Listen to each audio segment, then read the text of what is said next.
Hello everyone. We continue today with the course on sounds. We're going to go today into one of the most active sound, the sound that is going to be present in many words. And actually it is very useful to study this sound because of its usage with other consonants and with other sounds. And when we are looking at compound sounds which combine a few other different letters, the R and also the L, which we have already done, are two sounds which are very useful to explore. So this is why we are also starting kind of from the bottom, considering the Sanskrit alphabet, because in this way we are touching upon these sounds which are very useful. We're going to see very often, like for example, when we go into the letter T, we're going to see how often we find the letter T with the R or T with the L.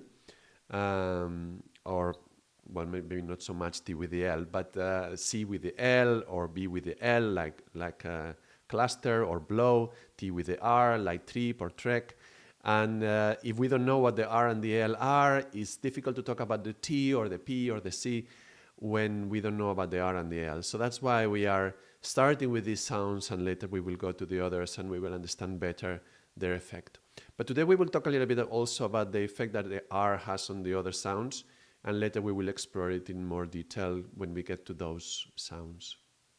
And also at the very end of the whole alphabet, when we complete all of the sounds, we will see how these clusters of various sounds produce different meanings.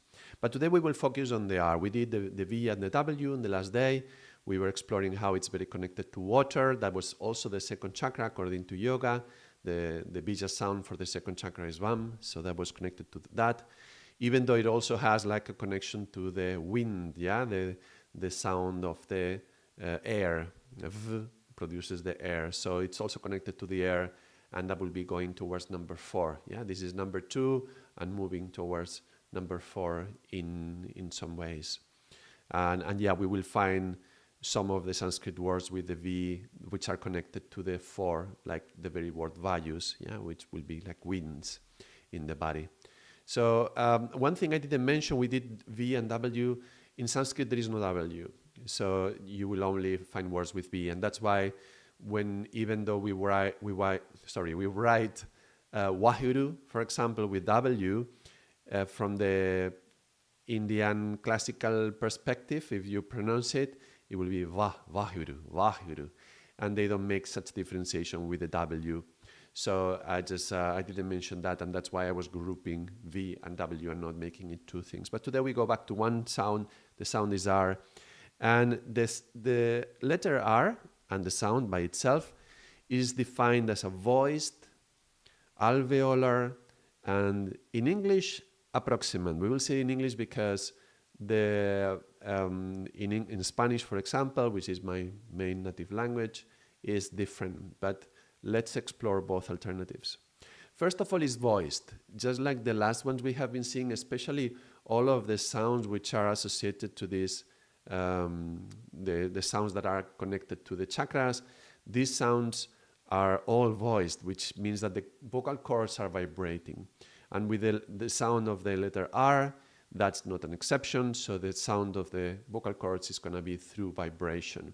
And actually we will see that the letter R itself is the one that has the maximum vibration of all the other sounds. So that's one thing that's going to characterize this pronunciation.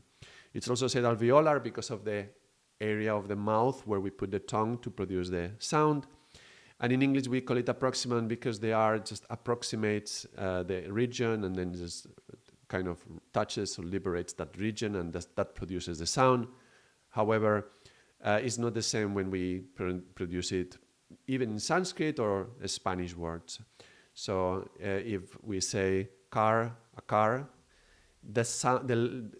maybe I'm exaggerating a little bit, and we have to consider I'm not English, so my pronunciation will be kind of a little bit Spanish. But a car or a carrot, the tongue almost doesn't touch. Carrot is not carrot. Yeah, it's carrot. So the tongue is getting close, approximates, and then goes away. And so it doesn't really create such an impact.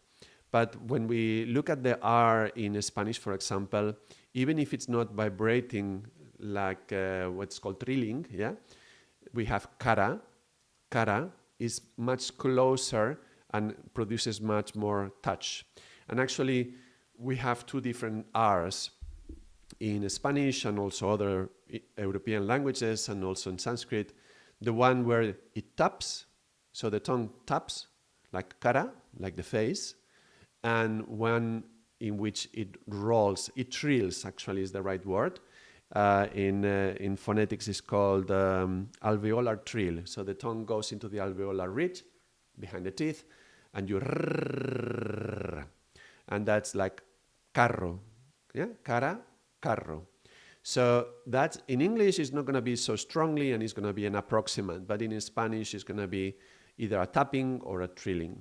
So that's something to consider. In Sanskrit as well, for example, when we say Rama, the god Rama, Rama, Rama, Rama, Rama, Ram, Ram, Ram, Ram, that's much closer to the Spanish than it is to the English. So there is a trilling, and that's going to characterize also the quality of the sound of the letter R, of the sound R. Yeah.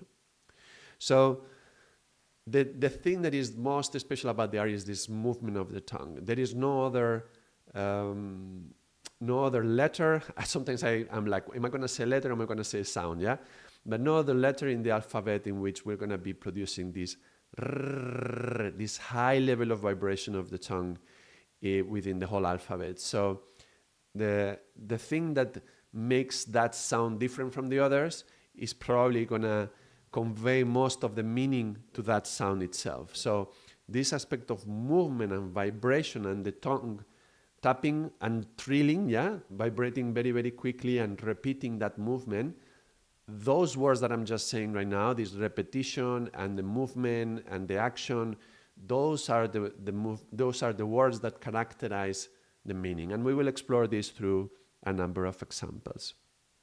This movement and repetition, yeah? Now, first of all, immediately, when I think about the letter R, in Spanish, I consider that all Spanish verbs end in R. Yeah, in English is not the same because, to sit is to sit, S-I-T, yeah? And to talk is a different sound. But in Spanish, all the verbs will finish in the R, like sentar, comer, hablar, reír, yeah? And they either finish in R or er or ir, but they all finish with the R. And that's interesting because if we are saying that the letter R is about movement and action, well, the verb is what gives the action of the sentence. So it is interesting that in Spanish it will be like this. I mentioned in this course we're going to study mainly English, but some things which are very relevant, I think is worth mentioning them. So in this case, the action of the verb reflected with the R at the very end of the word. But that's the end of the word. Generally, when we start exploring sounds, we begin with the beginning of the word. So let us go into that. So, first of all, movement. The movement of the tongue, we will see it reflected in words which imply movement, like run, or to be in a rush, or a race, or roll, or a ride, or roam, or rotate.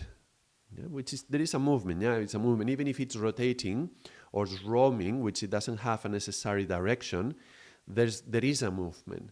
So that the R is conveying the movement. A ripple in the water, a rocket, yeah, which is flying, yeah. What else? A rail, a rotor, a rider. So the R is conveying this aspect that there is movement, there is an action happening. But look how interesting that it doesn't necessarily have a particular destination. It doesn't necessarily have an objective. It doesn't move towards a particular point, like roaming or riding. You go riding, okay, you ride a bike or you ride a horse, but nothing in the sentence implies that there is a destination that we have to get to. Ripples in the water, they just move throughout the surface, but they go somewhere, roaming around, racing. Yeah, there is some track, but you are just racing. How in order to have a certain direction, you need another sound. And actually, that we will come into the letter T. When we get to the letter T, we will see much more how the T, it almost looks like an arrow. Yeah, it's pointing, and the T is what gives it the direction. Without the T is roaming. With the T becomes like a trek or a trip or traveling, which implies a certain place that you are going. Yeah, I'm traveling to that place. I'm doing a trek. You're following a map. You're following a place. Yeah. This a particular direction that you are moving into. When you're roaming, you're roaming. Yeah, when you are, I'm going a trip to get to Amsterdam. Okay, so there is a trip. There is a direction that I'm going. It's not just wandering around. Wander as well. Yeah, the R is at the end in this case, but the R just implies that there is some movement, there is some action. It doesn't necessarily have to have a particular objective. Now that's going to be interesting for other words that we consider. So there is this movement. Already, when we look at it from the perspective of numbers, we're going to be thinking of number 3 and 7 because, movement in general, you can see the movement in the water, you can see the movement in the wind, you can see the movement propelled by the fire, but the action in this case is very associated with the fiery of even fire. The word fire has the R in it, and is this reddish color, right? Running. So that's the fire of action, and we associate in yoga with the navel point. That's the place of directed movement, and our projection, forward is going from the navel. And so that we associate with the third chakra, that's number 3 and 7. So we will immediately connect the letter R with this fiery action and repeating the action with the number 3. And this repeating action, because to move, just walking in the street is basically one step in front of another. So you are repeating one step, which is kind of like what the tongue is doing. It's one step after the other. So you will see that many of the words that start with R imply some form of repetition, and we see in words like, of course, repeat. How about return, or revolve, or resolve, or reverse, or reflect, or recall. So something has been sent and then you have to recall it so it comes back. Like the tongue has to come back. Or reverse, it has to change direction. What else? Reuse, reroute, repeat, rehearse. There's so many rare words. Words that start with RE are implying something that is being done repeated times. And again, some of these words you will, if you study numbers, you will maybe associate more with number 9, like recycling and reusing and resting. But the idea of the R is not the whole word itself, it's just the beginning of it. It's something that you are doing again and again. You are repeating. This is repeating. In the Mool Mantra, this would be the particle of jap. At the very end of the Mool Mantra, Sevan Gur Prasad jap, which means repeat. Go and meditate and repeat upon this. So 3 and 7. One quality of the 3 and 7 that is interesting is that the 3 and 7 would be fire. And fire is the ego and the intellect. The one who wants to set the rules for others to follow is the fire of the boss, which is not the same as the king. The king would be in the 1 and 9. That's more intelligent. This is intellectual. This is 3 and 7. And so these rules and regulations come from this fire who wants to control what's happening around. And that comes with the R. And it would resist, it would refuse, it would reject, it would repress, it restrains, or regulates, or restricts, or reins. The reins, you're controlling the horse, right? Regulating where it can go, and restraining from, that's to be in control, trying to be in control. And that's the R. You really, when you are doing the sound, if you try to do this, there is some controlling aspect on this tongue, this magical thing we have in the mouth that allows us to do all these sounds. Well, is like taking control of it and making fire with that. So restricting, revoking, rectifying, repressing, and ruling. Yeah, rigid rules, yeah, and regulations. This is all about the R, rigor, the rigor of reforms, yeah, what is right and what is not right. So that's the 3 and the 7. That's the fire of the control. The word control also has the R, even if it's in the middle, and there would be a reason why it's in the middle. But there is this idea, no, that there is that you are shaping and you are controlling and you are ruling what you want, how you want things to be. So you are putting that control from the outside. The fire can bring a rapture, yeah, and we have when something from this fire rips or rends, or a rift, or a race, or a rake. It brings you to ruin, yeah? Rack, or ruckus, or rim. So something can be broken, yeah, from that fire that it goes through. Whatever thing has been going through, it may end up being broken. Yeah, it breaks it, and that will pay importance also when we combine it with other sound. We will see that in a minute, how the R breaks whatever is happening with the other sound and creates some specific meanings with the words. And 3 and 7 is fire, but there is the physical fire, like the action of running, and there is the mental fire, like reasoning, yeah, reflecting, yeah, remembering, and repeating. Yeah, remembering is like to repeat a thought that or a memory that has already happened. You remember it, so it comes back. No, reflecting is a thought that you turn it around and around, yeah, in your head. So that's the around and around, yeah, repeat again and again. And that's reasoning, how different it is from the W of the wondering, what we were seeing in the last video. We were talking about how the W sound asks questions, but just to wonder, not to reason. The R is the one that wants to reason and wants to control what the answer is and tries to understand, yeah, what it is. So that's interesting. Even the very letter, there is no coincidence on how these letters came to be and how they ended up being written like this.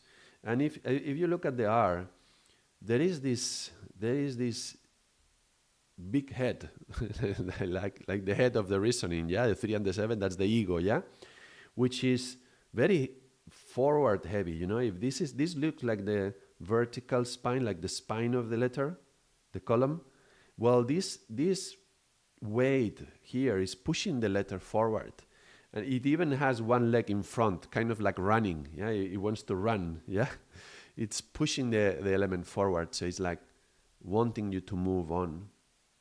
And the other one, the small letter, is also interesting when it goes like this. And you notice this is the shape of the tongue when you are pronouncing run. If this was the mouth, yeah, this would be the teeth. This is the lip.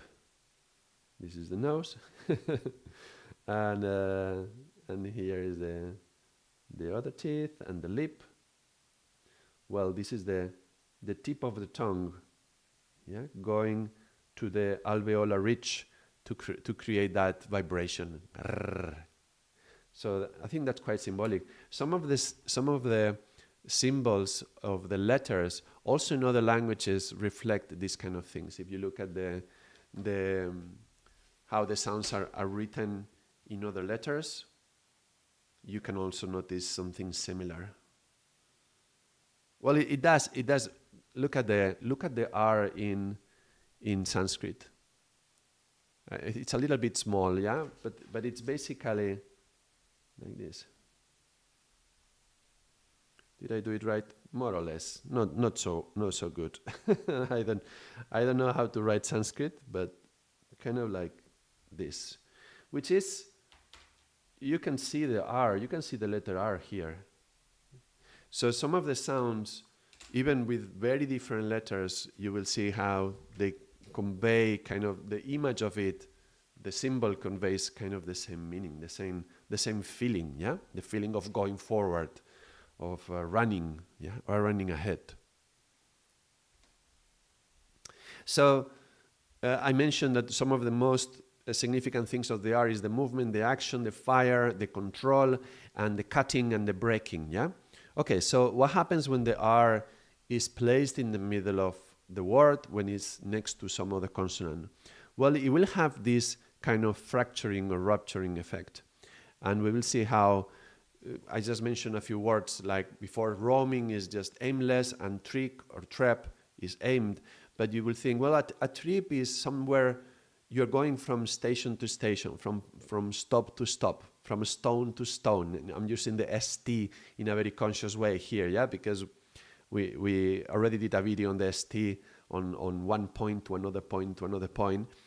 And so it's like one point after another. A trip or a trek is like 1 point, 1 point, 1 point. That draws the line of the destination where you are traveling to.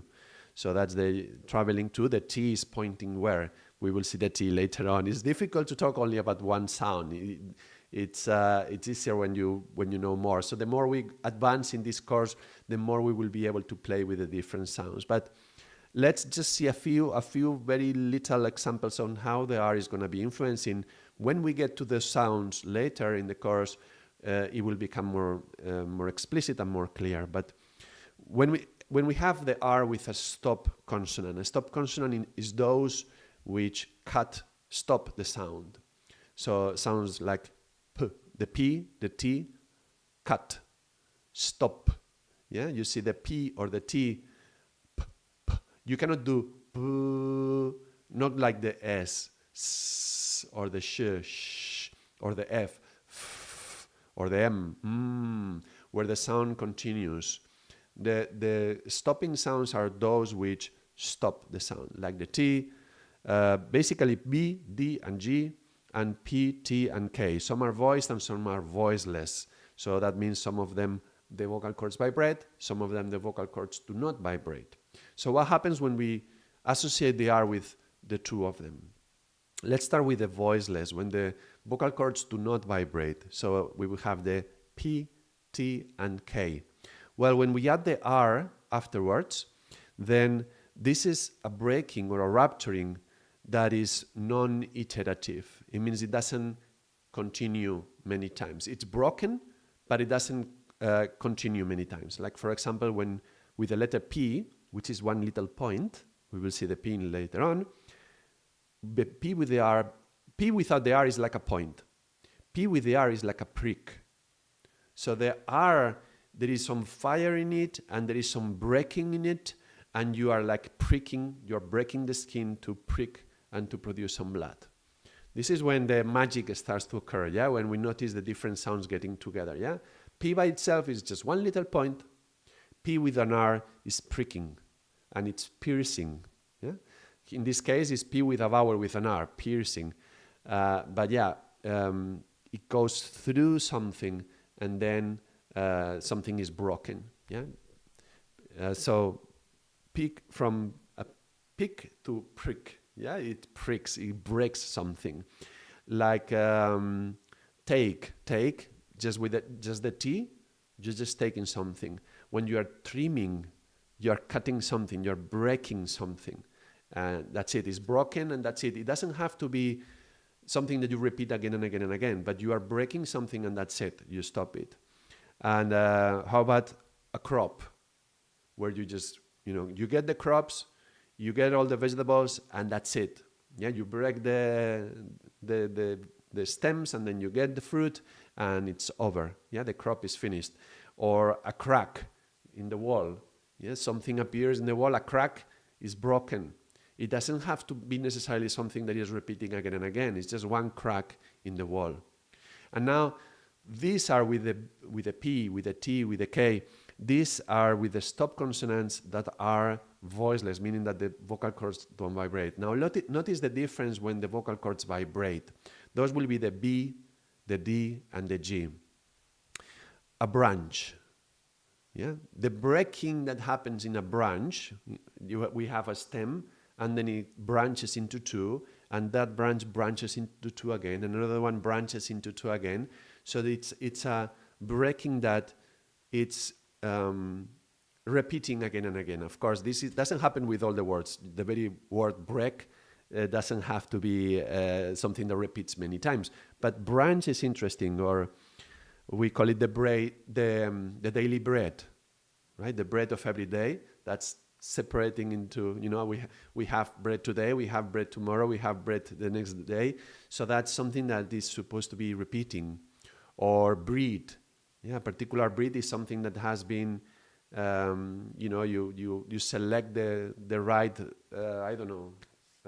horses, right? And you are breeding them, means you are putting them together and you are creating new, and they are dividing into two more, no? So it is something like the branch of the family of that is like the branches, yeah? They are dividing again and again. So the R is creating that breaking effect. With the letter G, we have a grate. If you are grating cheese, you are doing many little pieces, yeah? It's not just one crack in the wall. It's grating, yeah? Many pieces. Or grinding, yeah? When you grind something. So there is something that is going on and is being repeated. And that's because the letter that you associate the R with, it vibrates the vocal cords, which means that is also a vibration within that one.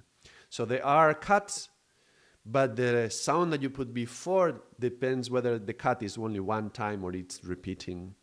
And if the sound that we put before is not a stopped consonant like the B, the T, the K, the P, but it's actually a fricative sound, meaning one that is also having vibration, but it continues like the letter F, then that cut becomes so fractured with the F, right? That it becomes many uncountable particles. It's not like the branches of a tree that you can count, 2, 2, 2, but it becomes something that you cannot count. Like, for example, a fray, or with the sound th, thrashing, or with the sound sh, shredding. If you're shredding some paper, it is not like something that you should be able to count how many of those are. It's just into many uncountable particles. So you'll see how the R is doing the same effect, but that's affecting the consonant before, whether the consonant vibrates the vocal cords or not, whether there is some fricative action, some vibration action happening or not, what is the meaning, and how the meaning subtly changes. It's very similar when we're thinking about cropping or trimming. Is kind of similar to a branch, and grating and grinding is very similar to thrashing and to shredding, but it's like degrees of how you can perceive how it goes on. So it's like that.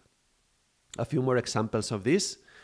With the BR will be branching and brawling and a breach and a brook and to browse. And everybody knows browsing. You start browsing in the internet and you end up with 1,000 tabs. It's like you're opening one, opening another. It's like, and also our mental attention gets broken, right? Because there is so many windows to look at. Yeah, that's typical from browsing the internet.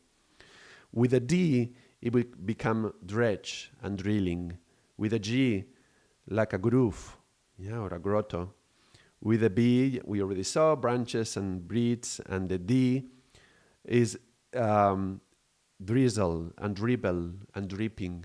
It's interesting because, look, just the D, yeah, just the letter D, which is a stop consonant, okay? Deep. D-I-P, okay? Deep. Just a little indentation, just a little hole, yeah? Dripping. D-R-I-P. It's not just one little thing that goes down. It's a little water droplet that is dropping, yeah? It's going down, but not just down, it's drowned, yeah? It's drowned. It's like one dip, dip, dip, drip, drip, drip. So it's not just one time. It's repeated and it's constant. Even have some rhythm if you want. Rhythm, yeah, it's controlled. Dip, dip, drip, drip, drip, Drip. Yeah. When you do one, it's dip. But it's like two is like already drip. Yeah. It's dripping. Yeah. It's falling with this regularity. Regularity. Yeah. And yeah, with the G you can have grades and grids and grills and graphs and grain and gravel, grit. Anyway, there's so many words. Yeah. And I've been looking at the dictionary, and I've been looking at hundreds and hundreds of words for every sound, many examples. I choose some of the relevant ones that are very, you can imagine them, you can see them very clearly. But this is what the R does. You take a little thing and it repeats it or it breaks it. Yeah, it either becomes a dip, becomes a drip, or something becomes broken and into little parts. So that's the effect of the sound R when you combine it with other sounds. When we have the R at the end, I already mentioned the verbs, the Spanish verbs. But in English, it will be this very same effect of repeating. And sometimes the repetition also diminishes in power. It's like you repeat something and it kind of is becoming softer towards the end and it loses energy by this repetition. It's like a tail, like a vibratory tail, yeah? Car, yeah, something like that. So let's look at some words which in the R makes the sound carry on by kind of diminishing. For example, whisper, whisper. Even the very end of the word, we whisper, and we make it softer. Murmur, wither, wither. Yeah, it's like almost dying. Yeah? There could be an echo of the sound, like a roar or a thunder. Yeah, there's one, there's going to be another, yeah? Or stir. If you're stirring the pot, stir. So there is an echo, there is a repetition, yeah? The sound may wander, yeah, which means that it goes and it goes and it goes so far away, like a shivering, that it never seems to stop, yeah, shiver, shiver. It may also linger with you a long time. And when it's an emotion, this linger, it can carry this emotional energy like an unresolved tension, yeah, that is not, it doesn't conclude, like a suffer, yeah, terror, fear, waver. These are the R makes it feel like there's something continuing, a tremor. It goes through you, but it continues. There is no. It's different from, let's say, I'm happy. Happy is like happy. It's just different feeling from fear, right? You say sad. Well, the D cuts, and the D brings the sound down. We will see about the D in some of the time. But it's so different from fear. The R makes it, the vibration makes it continue, carry on. And maybe even like the dripping, it can flicker or it can flutter. Yeah, there is some unstable switching on and off and carrying on and continuing. So this idea of an echo, something that carries on and maybe even fade out, but it carries on and you don't really know where it's taking you, like the fear. You don't know where it's going. Like the thunders, yeah, that go into the distance, yeah, they are going away. Or maybe they get close and then they go away and the storm passes, but it's like, where is it going? Even the word storm, yeah? Storm, yeah, there is the ST, the heaviness of the ST, but then there's the R, which means that it's continuing, and the like the murmur at the end, storm, and carries on. Kind of like that. So anyway, we've seen the R on the beginning and the middle and by the end, very connected to fire, very connected to 3 and 7, and the effect that it plays in other words in combination with other sounds. We will see more of that when we get to other sounds. We will start now to combine with the R and with the L and with the other sounds that we've done. But we will carry on going up the chakras first, and then we will go down through the other consonants and see the effects on every sound. And I hope you are finding it interesting and revealing, exciting. And I will continue to do these videos. If you like them, don't forget to like it, to click the like, and be here for the next time. Thank you everyone for watching and commenting and subscribing and supporting the channel. Until next video, Salam.